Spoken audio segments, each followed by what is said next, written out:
So yeah, I wanted to just talk about that. Now the veins are the other portion of the project that they're going to be different than what you see out there now. These structures, it's a little cryptic to look at them on these plans. I have a couple photos I thought would be instructive for you that I can pass around. You can just flip into there. Publications put out by the NRCS, federal agency, and there are some guidelines on the design of these structures. But I sort of just segmented out a few of the photos so you can see roughly what they're going to look like. The way they operate, they're called rock veins. They're positioned so that the upstream end, we have our flow going down the creek this way. The upstream end is, you can walk across it, it's flush with the grade of the creek. And as you move in the downstream direction, it raises up, but also ties closer to the bank. So where it's basically invisible at this point, it gets higher and higher and ties into the side of the bank. And you'll see a little bit better on the pictures what I'm talking about. Now those, pardon me for interrupting. Sure. Those things there, if there was a pedestrian walking in the creek, are they easy to kick over? You know, somebody sees it and they're like, what is this? No, they're pretty Substantial structures. They're made of the same rock that's going to be out here. So we're talking large rock. From the stream bottom to the top of the structure is at least 5 feet. Oh, wow. They're tall.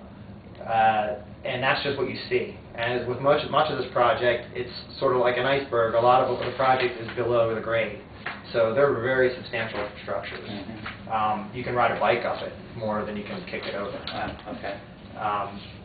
So the way they operate is that as flow moves down the creek, flow tends to fall perpendicularly over an obstruction. Let's say if it was a tree, and a tree was angled to the bank, as that flow would come up, it would roll over. And that's what you see in one of those pictures there, as the flow rolls over that structure. The idea is that as the flow increases in the creek, it's turning that flow toward the center and left side of the stream to take the stress away from the bank. It's further protection towards the main part of our structure, which are these high bank treatments at both Vance Road and at your properties. So we also have them leading down towards your properties. Here you can see your houses. And we have another series of these structures that are just upstream of your house.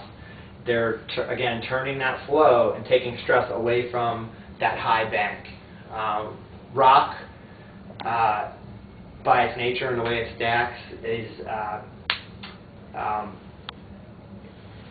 we have it at a gentle slope, and that's because the steeper you stack it, the more it's going to want to roll. So we have it at a stable slope, and we're providing that extra level of security by getting as much flow as we can off of that bank. And the water that flows over it won't dig out a trench on the other side? It will, actually. Yes, it will. It's part of the operation of the structures. There's, as we discussed, a lot of sediment transport in this stream. At any given storm, we're going to get water rolling over this, and yes, it will scour on the downstream of those structures. That's part of the energy dissipation that's going on. It's part of the intent, and it's part of the way they operate. So yes, there is some scour on the downstream side of these structures. But it's, yeah, I think we talked very early on, even when we first conceived this, was, you know, about changing the flow of the water without necessarily channelizing, so to speak, and trying to take some of the energy out of it. It's almost a little bit of a jujitsu almost, in terms of we still get the water through here, so it's still going to go through, so if we're going to high volumes, we're going to get a lot of the energy off the banks itself. Right. So to step back a bit, just to look at the big picture. Let me get a little closer to you guys. Okay, thank you. This, I think we maybe need to step back and just sort of see where all this fits together. Here are your homes here, and the high bank treatments at both your homes and also at Vance Road. And here are these veins that we're talking about.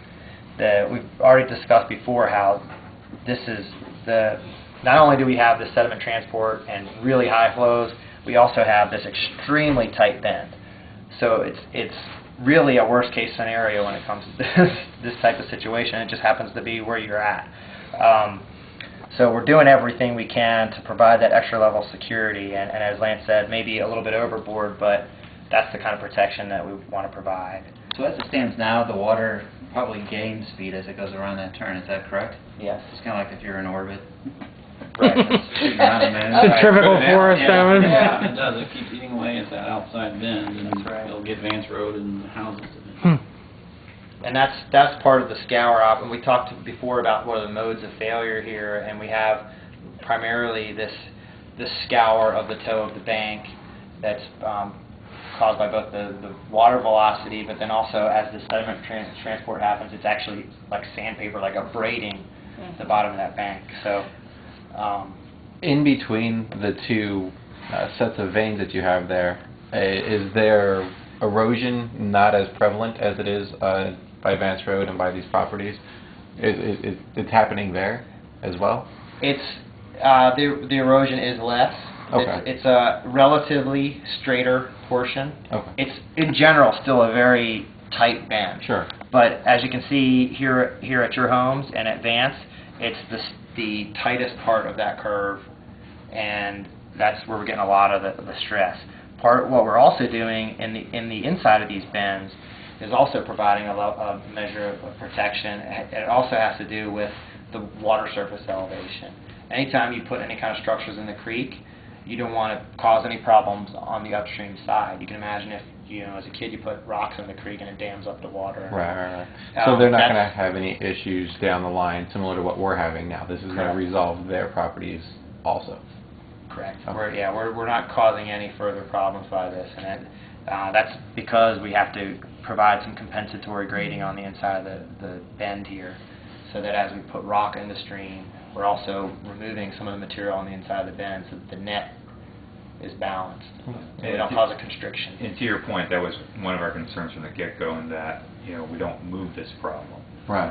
And we feel confident that we aren't moving this problem, that we're fixing it here, and we're not causing grief for somebody else downstream or someplace.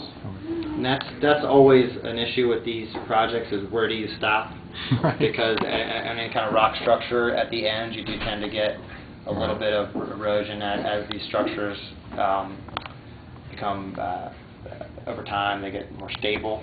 And we want, especially right after construction, there's fresh grading, and Right. even though we Loose gravel, compact loose it, dirt and stuff. right. So, right. Makes sense. So yeah, that's always an issue, and that's why we're going well upstream and downstream of the really critical areas. All right. You may notice, after this project's in, down here at this bend, there potentially will be, there's erosion there now, and there's going to be an adjustment period where there could be some erosion on this bank, but that's, it's going to adjust to the new plan form that we have in here.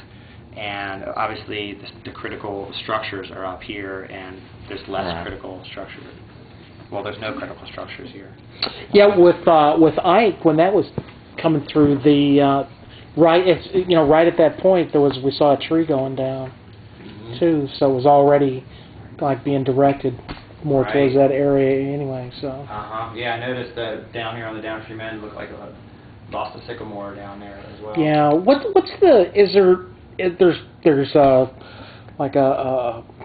the metal in the creek? Do Metal? you know? There's it's like a tube. like a tube or something on like the that. other side. On the other Yes, side. that's actually, that was... We never about saw 500 that. feet upstream. I was wondering.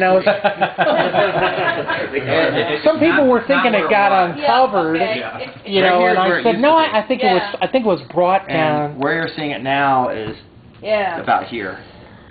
In May, we had a pretty big event that was actually about the same magnitude as this Ike event, and it moved that chunk of pipe to about here, and then Ike moved it another further. Okay. Okay. We'll be repairing that. Oh, sure. Okay, yeah. I was curious though. I wasn't sure. Before long, we'll start seeing cars, probably. Really? Hurricane Ike, I wouldn't have been surprised. Yeah. So that's I think the gist on how this project is going to be different than what you see out there now, and the measure of risk protection that we're providing.